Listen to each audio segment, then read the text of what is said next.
For those of you who don't know me, my name is Kim T. Ha. I'm the director of the Pennington Public Library.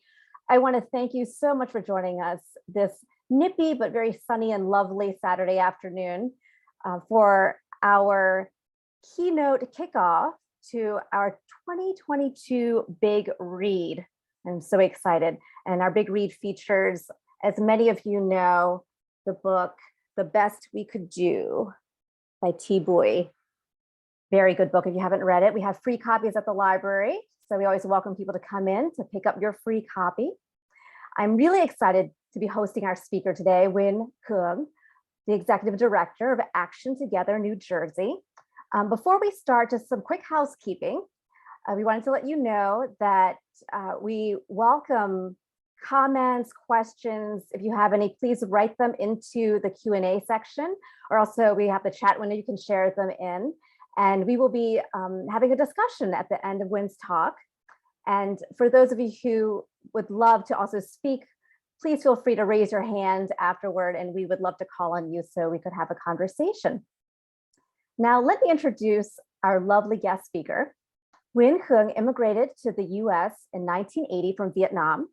Winn is the founder and executive director of ATNJ Education Fund, a nonpartisan 501c charity, and Action Together New Jersey, a 501c4 nonprofit civic organization. For her organizing work, she was a recipient of the We Are Emily Award from Emily's List, and also awarded the Evangelina Menendez Trailblazer Award from Senator Robert Menendez, the Breaking Barriers Award from CAIR-NJ, and the Community Service Award from the American Muslim Council. Winn currently serves on the steering committee of Rising Stars at the Eagleton Institute and Governor Murphy's Diversity and Inclusivity Council. She was a speaker at the 2018 and 2019 Women's March, 2018 March for Our Lives.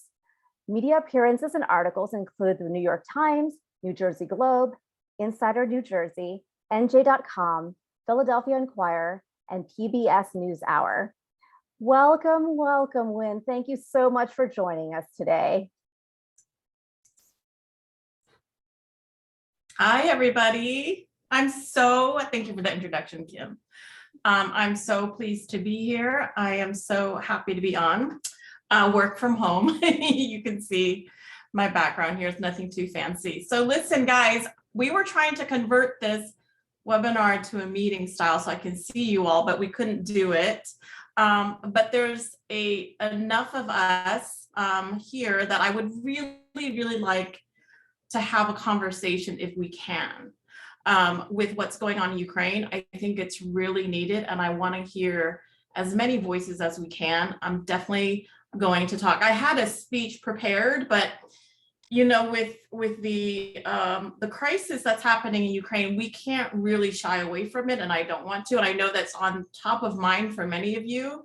So I want to make sure I hear from you guys today. So with that being said, if you guys can look down at the bottom of your screen, there's the raise hands, and then there's the Q&A, and of course there's the chat. So if you have a question specific for me, please put it in the Q&A. If you want to just make comments to each other during the course of the next hour, feel free to do that. But I would really like for you to raise hands so that we can unmute you and then hear from you. So first off, I have a question for you guys. For those of you who have read this book, I don't know how many of you have read this, but it is such a wonderful book. I don't know, I want to see if you guys can see this. It's a very visual book, as you can see. It's not a hard read. It goes by really fast. But for those of you who have read this, if you can raise your hands and tell me what has resonated with you in reading this book. What are some of the things that really stuck with you, that you still are thinking about or have questions about? So if any of you have any of that, please raise your hands and then we'll call on you. But what I want to do today is I want to dovetail what's going on in the Ukraine, and we're not going to get in the weeds of the politics and the policy of it. I want to talk from the humanitarian standpoint of it, which is really what's written in the book by this and drawn by this wonderful author.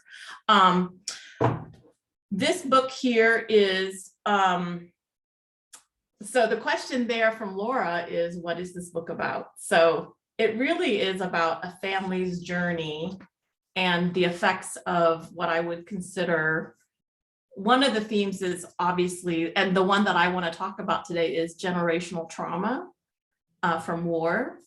And her title, The Best We Could Do, actually is so apropos to the book, the theme. At first, I thought it was really about her journey as a boat person, and that's me. I'm actually 2 years older than the author, but I went through a journey similar to hers, but different enough.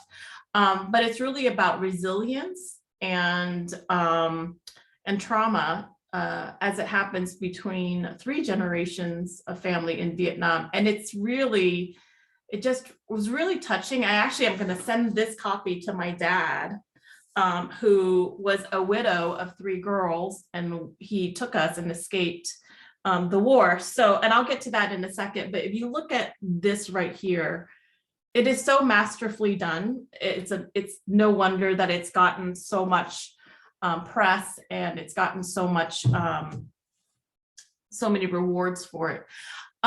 So with Ukraine, I wanted just to bring that up. First of all, whatever your beliefs are, and whatever brings you peace, I want to send a prayer or thoughts or good energy to the people suffering from war today, right now. You know, as we see the images from video or the tweets that's coming out, when you see something like that, just send a good thought into the world, into the universe, that these people will stay safe. And I would say that as a child of war, I don't celebrate the deaths of anybody, even the aggressors. So it brings me no joy to hear that like an airplane full of troops were shot down. I'm not cheering that. I am not cheering the death of young men who were called into war by their governments. Okay, so I just want us to start off with that. I mean, it's really heavy with a lot of people. I know it's heavy with you, and I know there are so many sources out there on what we can do, but I see history just really, you know, repeating itself. So all right, so let me tell you about my story that kind of parallels this one. My story is slightly different in that my family actually helped the Americans during the what the Americans call the Vietnam War, right? So my uncle, one of my uncles, the oldest one, was a mayor in the town. And then we were all on the American side trying to bring in democracy. The next uncle, the next younger brother, was part of the Secret Service that protected the vice president or the prime minister's second person of South Vietnam. And then I had another uncle who was a pacifist. He's a monk now, but he was a pacifist when he was young, and he demonstrated against war and against the northern communists during this time. All 3 of them were jailed from 2 to 10 years after the Americans withdrew in re-education camps. So my mother was murdered.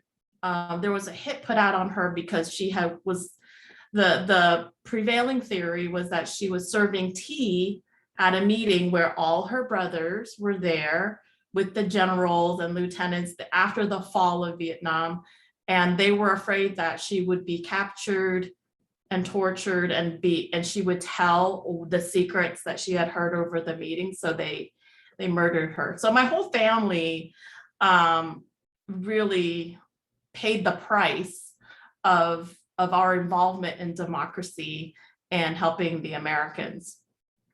It's a legacy that sticks with me today and my work in democracy. And for those of you who may not know me, but the nonprofit that I founded quite by accident, and a lot of people here on this call are part of that.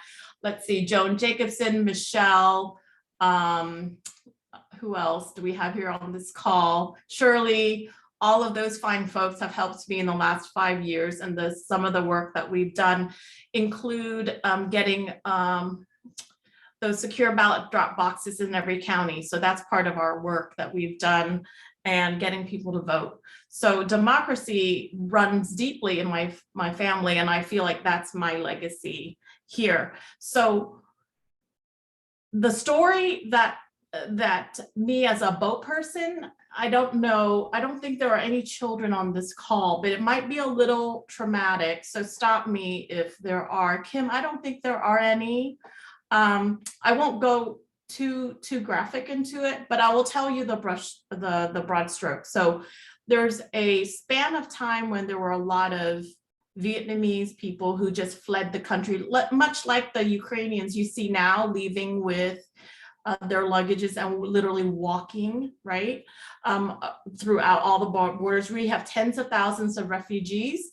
And thank you, Kim. And we'll see hundreds of thousands of refugees fleeing Ukraine. So that is the way it was for the Vietnamese as well, especially when the fall of Saigon happened. So my story is not unique, and it varies with other. I'm actually one of the luckier ones. And you're like thinking, well, all your uncles were jailed, your mom was murdered for the part in helping Americans. How are you lucky? And I will tell you, we left in 79, but after our wave of boat people, there were subsequent waves, and the subsequent waves, they actually raped and murdered women. So luckily on our boat, that didn't happen. But it did happen to one of my dad's best friends. They actually detained his wife and raped her in front of him and killed her. So that is a long bearing trauma that, war-torn people live with for the rest of their lives. No amount of therapy really helps with that. So you try to live your life not being angry and whatnot, but I digress. So my story, I just want to start as a young child and what happened. So the bombs, the videos that you're seeing now of the distant bombs, it is affecting, I am positive, a generation of Vietnamese refugees, and also the recent refugees from Afghanistan, to hear those bombs, because I was born in 71, but my first memory, and I have said this before, I was shocked into existence, into consciousness by the sound of what I know now as a bomb. So bombs were going off near the house where I lived in the village. One of my first memories was playing in the dirt, literally a stick playing in the dirt, drawing. And I wasn't able to walk yet, or not walk well, but my grandmother came out and scooped me out of the dirt when a bomb went off and it shook the ground, and we hid underneath the kitchen. So that's how I was shocked into existence. And so a lot of the trauma that I deal with as an adult, any anxieties that I have, can go back to the point at which I came into consciousness as a person, and the trauma that I experienced, in the years afterwards. So after that shock of existence, the next memory I have is saying goodbye to my grandmother before dawn. And she was crying and not knowing what was going on, because us kids were not told. I was around 6 years old, 7 years old. And so blindfolds were put on. And this is the start of our journey. So for my family, we were part of a network that smuggled Vietnamese people out of the country.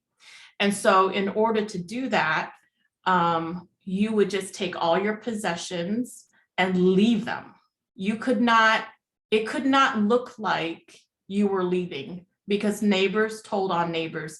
Much like in the book here, the author mentioned an incident like that where you really couldn't trust your neighbors, because in time of war, everyone is just surviving.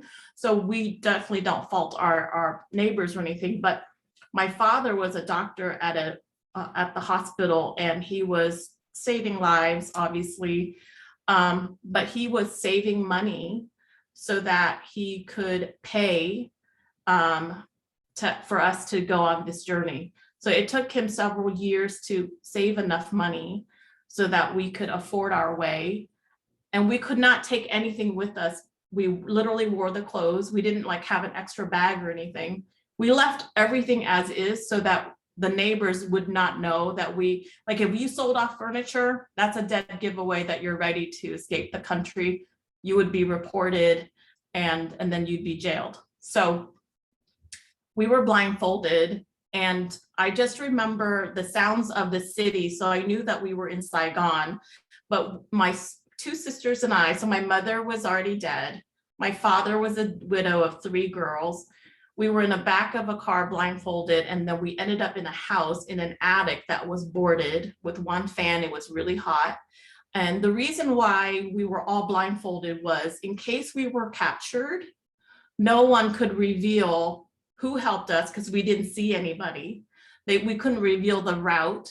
There were no names, so that if any of us that got caught, the smugglers, part of this underground network, they would still be safe.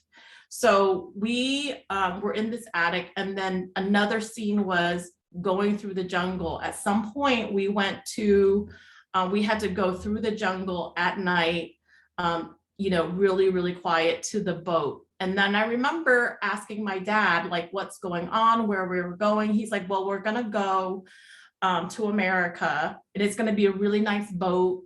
We'll have all kinds of food and drinks, and it's going to be really luxurious. I'm sure trying just to appease us. I'm sure he was told that too, because of all the money he paid for us to go. Unfortunately, when we got there, the boat that's described in the book is luxurious compared to the boat that we described that we were on. Now, Terry, you mentioned that you're about a third way through. You'll get more to the point, but you'll see there's scenes that the author drew of people on the boat. They're actually sleeping on their vertical. It's tight, but they're all able to lay down and sleep. Well, on my boat, it was so packed that there was barely room to sit. In fact, my father slept standing up, holding onto a pole, because there was no room for him to sit. And I slept holding onto his leg and leaning against it. So that's how tight it was. We ran out of food. We ran out of water. And so and then people started drinking urine. And my father is a medical doctor, and he's like, do not drink the urine. You're just gonna dehydrate more. But we ran out of water for, I think, 3 days. The pirates came. So pirates, they spoke Vietnamese, but they're not, native Vietnamese. At the time, they knew that everyone fleeing Vietnam by boat had gold or cash on them. And so they would go look for these boats of refugees, and they would take any watches, gold, any monetary instruments. They took all of that. That's all we had. So our boat was one that was caught by pirates. And so during the inspection, and I remember this, I used to be so skinny and small, and my father had 2 things of value with him, just 2 things. One was his watch, which I'm sure was not more than $50 or something like that, but that was valuable. So what he had. The other one was his certificate that said he was a doctor.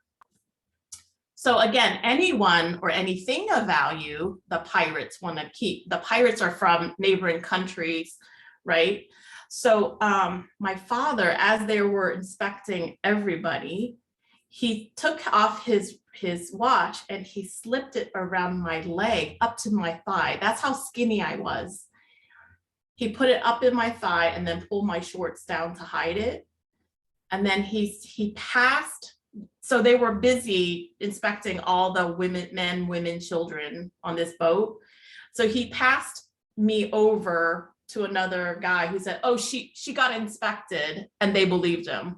And so I was, you know, a runt, skinny kid, and I obviously didn't have anything. So they just picked me and put me over to the area was passed. So I was passed over with a watch on my leg, on my thigh, that my father had hid. And then he gave me a piece of paper, his paper certificate that said he was a doctor. He said, you have to do this very quietly, but put it behind your back and tear it into the smallest pieces as you can, so it goes into the ocean. So he would block himself, put himself in front of me as I'm standing behind him with my hands behind my back, tearing his certificate that identified who he was and his status in society, because being a medical doctor made him valuable. So I remember shredding it and seeing the little pieces drift into the ocean and floating out, and hoping that they didn't see that there's paper being and being alarmed and saying, what's that? What's on that paper? So that was another memory that seared into me. None of us on that boat, no women were captured. No one was hurt or beat up. They simply took whatever gold, cash that they found. They left us. They did give us some water, so we were able to survive for another day. And then they did give us some fuel. My two uncles were with us, and they were mechanics. My uncles actually used to fix broken down Jeeps that the Americans who were fighting alongside us. I still have memory meeting my first non-Vietnamese or Caucasian people and seeing freckles for the first time and seeing blonde hair on the veterans' arms, and just touching it and see it glisten in the sun. I thought that was so neat that that people came in that color, or hair came in that color. But my uncles had the skills, and so they were trying to fix the motor, and they got it going. And so the pirates did give us some gas, and we were able to make it to an island. And another memory was shots ringing out through the night and being chased by another group of pirates as we're running through the jungle in the middle of the night. But we were finally rescued by a big ship. And you know, those, I'm sure you've seen this, where they rescue people in those foil wraps to keep them warm. I had one of those, and I finally got fed and whatnot. But I think my journey is full, you know, the trauma that I dealt with was never addressed. It was much like a lot of immigrant and refugee families, a lot of parents who don't know how to, that they have to help their children talk through the trauma. My father had said, I thought that if we talked about it, it would make it worse. And so we just never talked about it. And I think one of the things that if you read this book, you'll see is this is also an example in her family where the trauma was never dealt with, right? And you just lived with it, and you just really literally do the best you can do wherever you are. And that certainly was the same with my family. In fact, this last Christmas, when I went home to Columbus, Ohio, where a lot of my aunts and uncles live, I actually asked them, because sometimes you don't know the questions to ask, you don't know the right time to ask, but we finally asked them what happened, and they told us a story. And I have to tell you what they went through, and then I would love to hear your questions. But remember, I talked about my two uncles, the one that was part of the Secret Service that helped the South Vietnamese premier, right? And then the mayor. So obviously we were embedded with the Americans. So after the Americans withdrew, those two uncles were imprisoned. They're in the same place. One was in cell number 10, one was in cell number 4.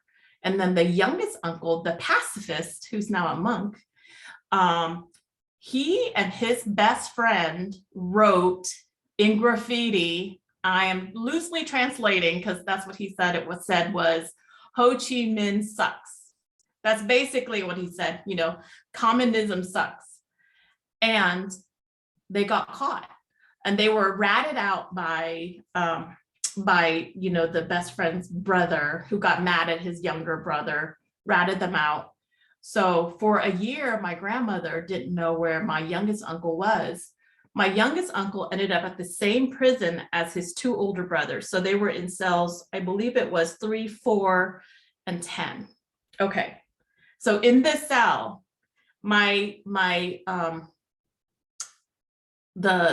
one in the Secret Service, he's such a bad ASS. Excuse my language, but he's so awesome. Like, it's all mental, right? And my middle uncle was mentally tough.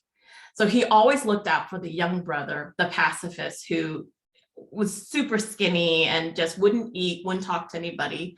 And then the older brother, who was the mayor, who was kind of revered but quiet, super intelligent, speaks fluent French, etc. But my middle uncle was literally, he was like Schwarzenegger, right? He's just really built and he's tough and he's like, nothing's gonna break him, nothing. So he always checked on his 2 brothers, his older brother and his younger brother. So he tells us that the jail was built in a valley, and it was built on purpose so that when it rained, it would flood the jail. And so there was no toilet. And so when it would flood, it could be up to your knee, it could be up to your waist. And for that middle uncle, it sometimes went up to his chin, and feces would be floating, the sewage, raw sewage would be floating along with you. And you couldn't sit, even if it's down up to your waist, you could not sit and get a rest. You had to wait until the rain naturally went back into the earth and seeped its way out. So it would be days of no sleeping. And so this was another form of torture that they had for these people who were jailed.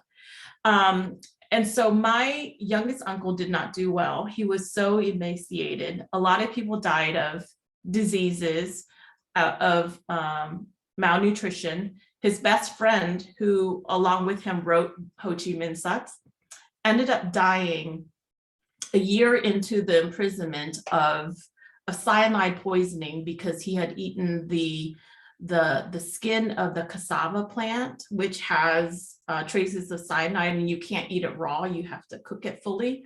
So yes, it is being recorded, thank you. And so when my grandmother found out about my uncle, the youngest one, she's the one, she was worried about him the most. She went to the jail to visit him, and she could not recognize him. She couldn't recognize her own youngest son because he was so emaciated. And then he finally spoke and said, "Mom, it's me, your son."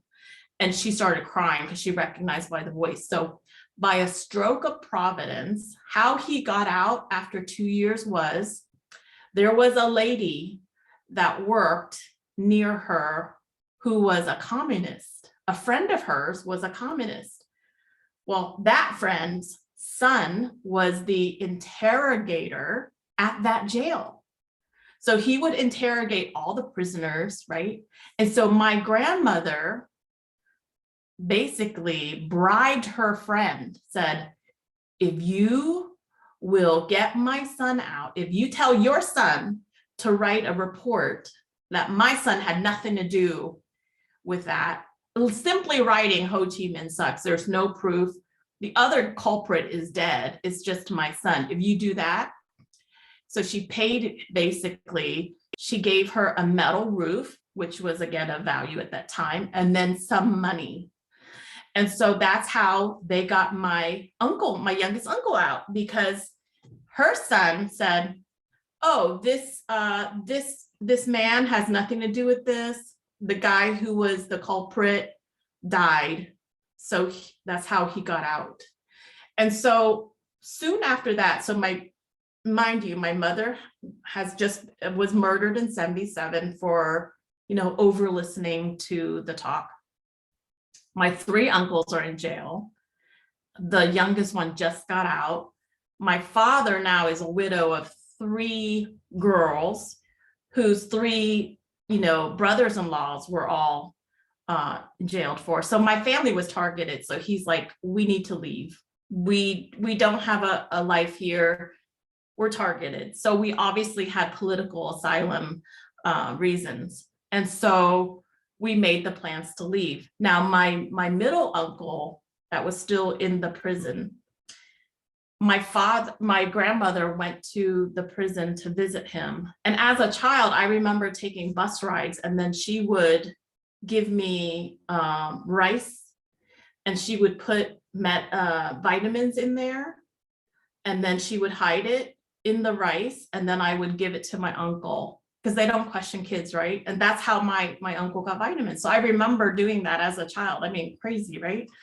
So she went to visit him, and she said in code, she said to tell him that we were all leaving as boat people and escaping. She said, oh, your brother-in-law, your brothers, and the niece and the nieces and nephews, they're all going to visit Uncle Thai, code for Thailand, code for leaving Vietnam.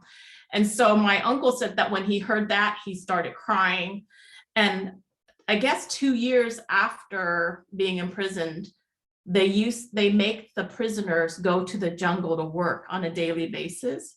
And so a month after my grandmother delivered the news that we were escaping, on one of the days where he was working outside in the jungle, he made an escape and he got out. So the last uncle, he was not released from prison until the mid-80s. So he was there until 1985. So he was in there for 10 years. And unfortunately, he has dementia, and we have not been able to ask him how his life has been in the prison for the 10 years. We don't know what cruelties he suffered, but he was just a brilliant, brilliant man. And so, yeah, my whole family paid for it. So I think for me as a survivor of war, there's long-term scars, but fortunately, my family was really resilient. I think resiliency is different in every individual.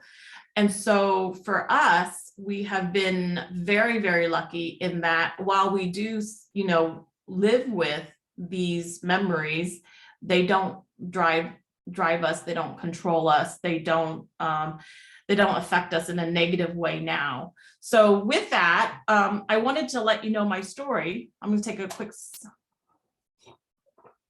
water. But, when I saw the Afghan refugees fleeing, there's a scene where the US Embassy, the last flight was leaving, very, very similar, almost picture by frame of the last flight out of Saigon.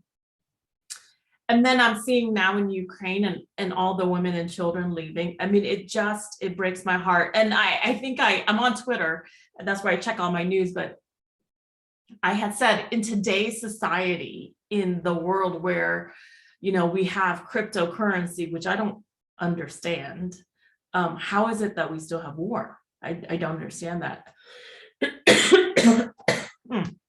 Excuse me. Okay, I'm going to stop because I've got allergies. It aggravates from talking. So I would love to hear what questions you guys have. Hi, Winn. Thank you so much for sharing your story, your harrowing story. You can see some of the comments that people have. Joan says that you're just like your middle uncle. You should show everyone your tattoo. Tattoo. Well, I don't know if you guys can see this. It says, she persisted. Oh, lovely. Sometimes I have to stare at that tattoo more than often. on tough days, but yeah. Yes. So guys, I really encourage you to read this book, even if you've not been through it, because it's an easy book to read. The pictures are just outstanding. I mean, it's just so well done. I so enjoy it. And you know what? I'm going to send it to my father and we're going to have a conversation about this. So I'm hoping that you guys will see it. And it's so timely because of what's happening to Ukraine. I think, and it's not just about, I know I talked at length about my boat person experience today, but the story actually is that's just one part of her journey here. So I really encourage you to do that. Yes. When I have so many questions, I don't even know where to start for you, but I will see if I can formulate my thoughts. Part of the book that, we've been talking about is the idea of reaching into one's past to understand oneself. And I find, I have a Vietnamese background as well, but I was actually born here. I find it's very hard. I could relate to the author in having that conversation. You just talked about having the conversation with your father. Like, how do you recommend broaching your family? Because I feel that, you've been so brave in sharing your story. I think that there's so many people who they want to bury it, or they feel that there's no value in looking back to the past. And I find having that conversation is always so difficult. Do you have any words of wisdom or suggestions? I don't know, because the story of my uncles, which was so fantastic, fantastical in that it was so unbelievably and huge. I just think that it just happened by accident. And it was a cousin who said, were you hurt? Did they hurt you while you were in prison? And that just started everything. And it just flowed and it just came out. And I think it's a hard one. You don't know what to ask, but I would preface it by, and I'm going to do this with my father. I'm going to use this as a starting point and say, how was your journey different with, you and your father versus what this author's father went through with his father? So for me, this book is really going to help. I have heard in the past, like my father, his father, my grandfather, he witnessed the Japanese when they were in Vietnam. There's one story where he had told a group of us over dinner in Vietnam while I was on visit. He said that the Japanese had bombs in the river, in the creek, and there were unexploded bombs. And so to torture my grandfather, they made him dive down to get the bombs out. And he would be doing that for hours every day. Just the fear of the bomb may be going off or might explode. That was another form of torture. Another one was they had my grandfather hold out his arms, holding 2 bombs out on each arm. And if he relaxed it, obviously it's going to go off. That's another form of torture. And so that was the Japanese during that occupation. So there's trauma in my family going for generations back, that we have experienced, that unfortunately a lot of the elders have died by now, but I'm hoping to find out more from my father's story, what he is. And this book is going to help me for sure. Oh, that's great. That is interesting, using that as a starting point. Yeah. So I see that we have some questions in the chat. Should I answer some of those? Yes, we have one from Janet. Okay, what's Janet say? Janet's curious if your dad was able to practice medicine here in the US.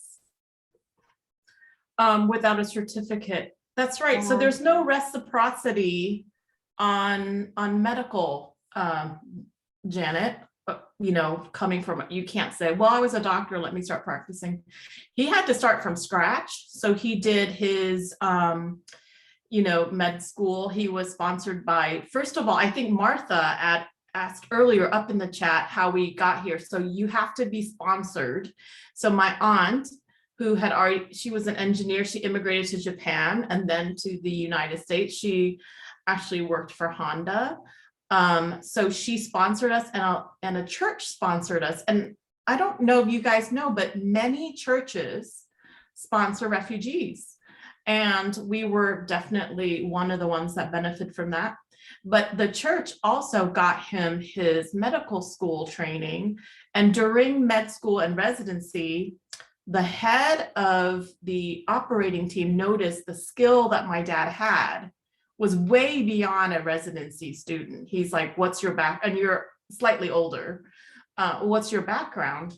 And then when they found out that he was the #2 surgeon in the hospital in Vietnam, and all those years of really high trauma patients, right, of the Vietnam War, and that ergo his surgical skills, they fast-tracked him, and that's how he was able to do it. But I have to say, we would not have survived without the generosity of the community. And that's one thing I also want us to really embrace, this idea of community, because it was the community that donated to the church, that paid for our electric bills. So, I mean, we were always cold, that I was the recipient of clothing from Goodwill. We were also one of the families that got the turkey meals in the bags every Thanksgiving because we couldn't afford it. We were literally on food stamps back in the day where there were actual stamps and you had to tear it out. So we were much the largesse of so many good policies and the network of support here in the United States that we're just eternally grateful. So I feel like anything that we, and my whole family, anything that we do is kind of just like paying back for the ability to not only live here, but to thrive here for all these decades. So yeah, it takes a lot of community. And I encourage you, in today's world where we're so hyper divided, I always lean into democracy. I think this is the greatest nation. I think that we should all do what we can to preserve all the pillars of democracy, and we need to lean into each other and to help those who are in need, because you don't know who you're helping out there. I hear you, Winn. There looks to be Michelle who's raising her hand. So Michelle, I'm going to let you speak. Hi, thank you, Winn. I'm going to cry because I've admired you so much, and your story was not known to me in depth. And wow, so thank you for sharing. My question is, one, I have two. Is this book appropriate to donate to middle school or high school libraries? Maybe middle school, I guess. I don't know. Oh yeah, I've been donating books about racism and a book called The New Kid, which was a graphic novel, to my elementary schools in my town. But is it something that I can purchase and get to the schools as well? Michelle, we are working closely with our school system in Pennington, the Hopewell Valley Regional School District, and they are actually incorporating this book into their high school curriculum. I believe with the high seniors. School? So. Mm-hmm. Okay, so it would be better for high school level. I think that's what our school systems deemed appropriate, but I think you should take a look at the book and determine for yourself, definitely. And I can, okay, because I'm in Sussex County, so I can't come to your library to get it, but I could get it from my local bookstore, perhaps? Yes, definitely. Okay, would you put the name of the author and the title of the book so I have that on in my sure info? And also, Winn, because of your experience and what you've gone through and how we're sitting here feeling so helpless for Ukraine, what's the best thing for us to do? I write postcards, I call, I show up where I can, but what can I do? About Ukraine or just in general? Yeah, I mean, the people, World Kitchen, I know that they're on the border right now of Poland, Ukraine. That's one way to help. I would say the commission, the UNCR, forget what it stands for, but the Commission's on Refugees. Out of all the identities that I have, mom, executive director, whatever, my number one identity is of a refugee. Right. We are without, and the author talks about this, the ground, we don't have a homeland because the ground beneath our feet has always been shifting. And Right. although I've lived here since 1980, I still feel like if I had my choice, would I live in the United States or Vietnam? And I'm telling you, I would, with all the luxuries we have here, I would still want to live in Vietnam where it's verdant green and I'm eating fish and rice and whatever. I would love to have grown up and spent my whole life there. So I really feel with all the refugees, but Michelle, I'm going to warn you and all the others to not wear this so much on your soul. Do what you can, but try not to take in so much of it because it is devastating and you don't need to.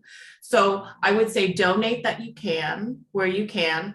I would say that if you are associated with the church or a place of worship, usually they sponsor a family in need. There's always immigration nonprofits that are, wanting to supply a starter apartment for a family, for example. I would just do in whatever capacity you can. And I know Michelle personally, so I know that she does everything that she can for her community and outside of Sussex County as well. So thank you so much, Michelle. Well, it's hard not to wear it on your soul because our soul crushing experience for the last 6 years is, it leaves very little soul left. And there's days I can't get out of bed, but then I hear your story and I'm like, where do I even have the audacity to think that I can't get up and keep doing what I need to do? Aww. And I know we all have different stories, but it's still just, it's so painful. And, and it's right in our face. I was young when the Vietnam War was happening. And so they only told us what they wanted us to hear, but we're on a daily basis, it's right in front of us with Ukraine. And my heart just breaks for these people. And same with Afghanistan and everybody else. I mean, and my husband, who's, he supports what I do, but he's not intimately involved in things, but he made me cry the other morning when he said, how can we get up and have breakfast and go about our day when we know that these people are being bombed and killed? And that crushed me too, because for him to feel that depth, it's painful. It's very painful. And I so admire who you are, Winn, and I know I've told you that, but I can't tell you enough because you inspire me to keep going with everything that you've been through and everything that you're doing. My God, I don't know how big your hat shelf is because you have so many. You are you're guiding us, and I so appreciate it. Oh, thank you so much, Michelle. I'm so touched by what you're saying. Send my love to your husband and hang in there. By the way, tomorrow, Michelle and all the Action Together supporters, we're going to reach 18 to 20-year-old voters who didn't vote in the 2020 and 21 general election. So that's how I cope with this. So Michelle had brought up, how do you do this? I lean into this democracy work. It's, for me, I just want everyone to vote. I can disagree with you. We can debate about it, but just vote. I don't care who you vote for. I just want you to vote. And I think as a society, and I think we're going to see more of what Michelle was so brave to kind of show her soul and share her feelings there. But we're going to go through a national reckoning where we see our views come out about this war, right? But I want us to focus on the humanitarian aspect of it. And that's what we need to focus on. And so I would say that to whatever capacity you can do to help, you can. Chef Jose Andres that Michelle talked about, he can cook. So what does he do? He goes to areas where there's disasters, whether they're natural disasters or man-made disasters like this war zone, and he cooks for people. That's what he can do. What I can do is I can tell people to vote. I can teach them how to vote, how I can say, this is your options to vote. That's what I can do. So in whatever way that you guys can do it, I would really encourage you to do it. There's also a question here that said, how are you involved in NJ local politics? So Laura, thank you for that. And this does tail into my previous comment. I want to address that really quick.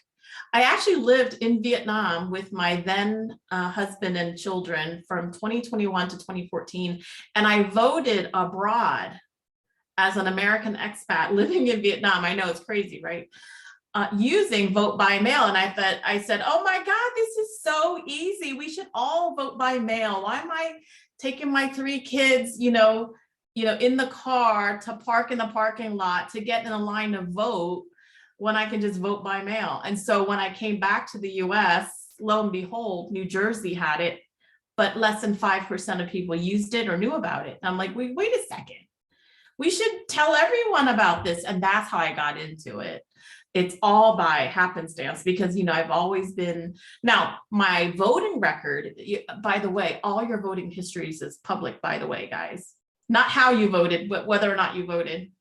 So if you look at my voting history, I have not always been a good voter. I've tended to my family, I've tended to my career. I've missed some elections. Some elections I didn't feel like protest vote or protest non-vote. So I'm all kinds of the rainbow, voter or non-voter. I get it. So my thing has been for 5 years, and Michelle has been one of the ones with me, is that it's never too late to start to be an active participant in your democracy. So you can do the easiest thing you can do as a patriot is to vote.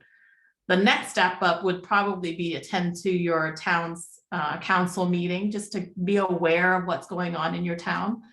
But I'm not going to vote shame anybody. If you don't have time because you have kids or elderly folks to care for, that's totally cool. But in whatever way you can be involved in our democracy, I would say do it. So I'm hoping that answers your question, Laura. When there are a couple of questions also in regard to your experience coming to the US. Maureen has a question. Can you talk about the assimilation experience your family went through in the US? I think you touched upon a little bit of the help you've gotten. Could you elaborate?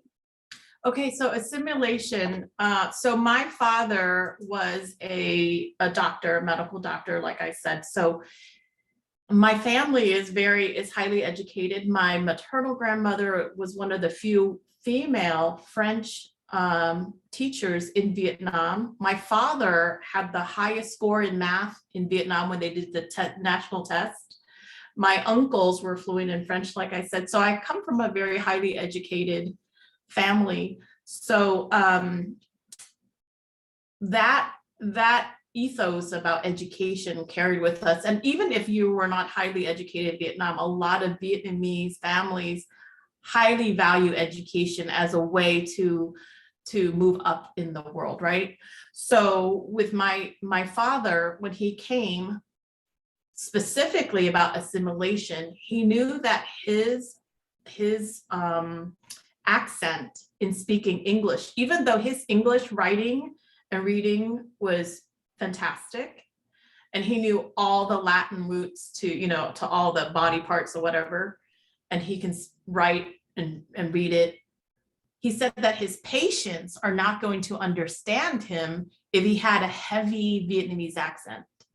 And so it was in 1981, 1 year after, or within, actually maybe the first year we were there, he said, okay, you girls, me and my 2 sisters, you have to speak English at home because you have to learn English. We're going to live here for the rest of our lives. That's how it is. So you have to learn English, but you have to help me learn English and to speak English so well that my patients that I'm going to have in a few years, that they understand me.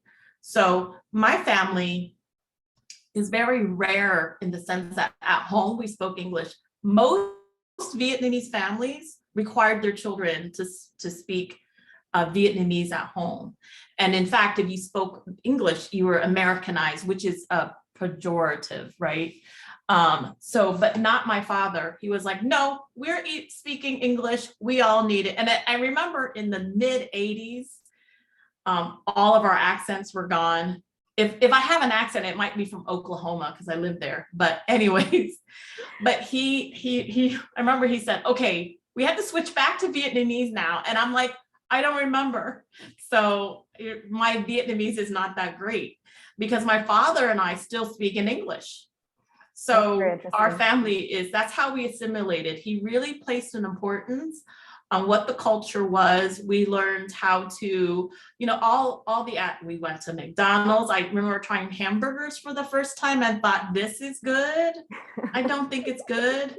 So yeah, I remember all of that. But my father was really good about where we were and what we had to do to thrive in this country. So. That's very interesting that you mentioned that. I'm part of the Vietnamese family where my parents were always like, no, you only speak Vietnamese in the household, so. See, Kim is born here in the United States and she has to speak Vietnamese at home. Yeah, it's very my family is really rare. So Fran has a related question about, she asked also what it was like to come here, but what do you think we could do to help these new generations of refugees? So what was it like to come here? So I would say that in the early 80s, it was, I faced racism then. Go back to your country. You've got chink eyes, all the negative things that are weirdly coming back now in the 2020s, which is awful to me, which is so awful. I had a good 35-year run where I didn't really experience blatant racism to my face, but in the last 5 years, it's all the racism out of the woodwork. So I would say that to help the families of refugees, I would say focus on just focus in your community. Whatever organizations already have the infrastructure to help your community, help them. If they're asking for donations of goods or money, do what you can. If they're asking for hours, help them. You can simply just amplify their needs so that more people see it and hear it. But I would start in your community. And let's say in your community, there are several organizations, or there may be refugee kids in your schools.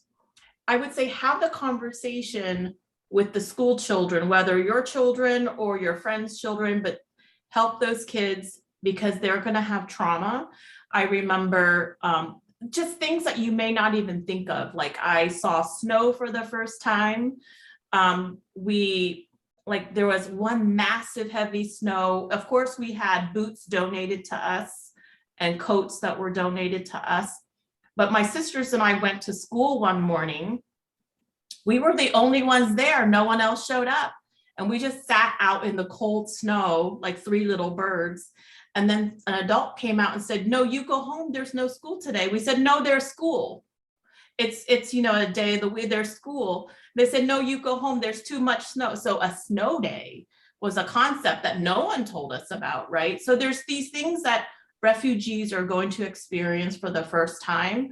So just be aware that if there's a refugee family in your community, and to see what help they may need to just navigate the world. Now, refugees from Ukraine, they're not from like a third world country like Vietnam was in the 70s, right? So it's a different apples and oranges, but refugees from Afghanistan may be a little closer to my experience, right? So it just depends on what kind of refugees they are and what kind of help they need. But I would really rely on those organizations that have the infrastructure to help them.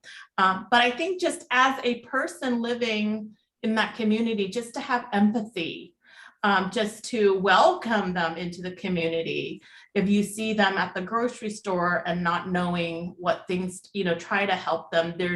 You don't have to know the language. A lot of your physical mannerisms, you can really communicate over any language barriers. But the fact that you even ask that tells me that you're going to be very, and do very well with the refugee community. Just you guys here on this webinar, you guys are already aware and you guys are empathetic. So I would say just spread that love outward to the people that you know and have those conversations. Buy the book or get the book free at the Pennington Library and give them away.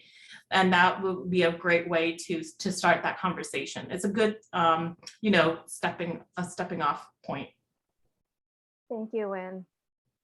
Wow, everyone. So we're closing and we're almost after 4. Is there any more questions? Are there any more questions for Winn? Any more comments? I'll try to look through the comments to see. Kathleen has her hand up. Go ahead, Kathleen. Hi, Winn. Hi. I just want to say this was even more powerful than I expected, and I did expect kind of a pretty impactful talk from you. My question is actually about, do you remember when you were, I guess, maybe 8 years old and you were first told that you'd be going to America? I mean, I know you said you went to Thailand first. Do you remember what your thoughts or impressions of the US or America were as a young girl, or did you not have any at that time? The only thing that I had was, it was such a foreign idea to me because I didn't have media to show me what America was. There was not like Baywatch that's pirated over at the time. You know what I mean? This is in the late 70s. Actually, my family was one of the few in the neighborhood that even had a refrigerator to make ice. So, you know, TV was not like a luxury at that time. To make a phone call, you had to go to like some place in town that had the one phone line, for example. And so this is back in the day, and you guys may remember this. Do you remember the, we had motorcycles, but we really traveled by, what is that thing? I know how to say in Vietnamese, but not in English, but you know, it's the man who runs with the, they have it at Central Park with horses, but what's that thing? Kim, do you know what that is?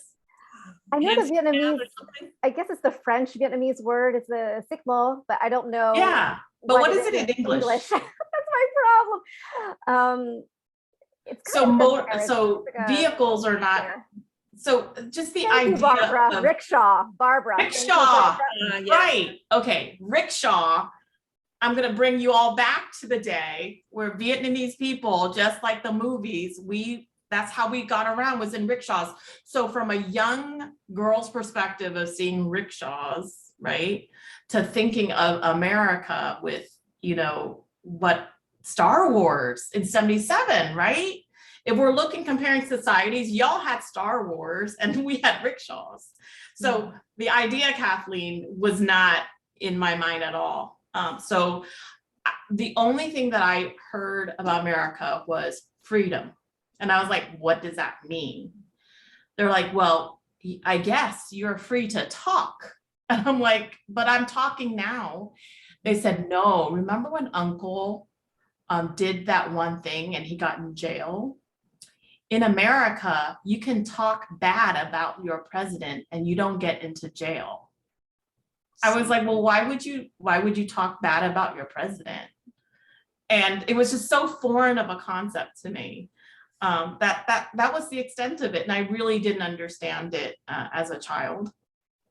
But they said, this is where we're going to live because we are able to be free to do things that we want to do. And our family won't be persecuted for doing it. So I'm like, okay, that sounds great. And then they're like, there's lots of candy and they have gum. So that's great. And they have butter. Interesting. So butter was a delicacy, you know, obviously we didn't really have butter in Vietnam at the time. So they were like, yeah, butter. Thank you for that. Thanks, Kathleen. So I think, are there anything else in, yeah, Barbara in the chat with the rickshaws. Thank you for that. Yes, thank you. Segue, Terry, no, not a segue. Oh my goodness. Winn, thank you so much. And thank you so much for talking about our book, The Best We Could Do. We have so many programs coming up in the next 6 weeks, and you just kicked it off magnificently. I can't thank you enough.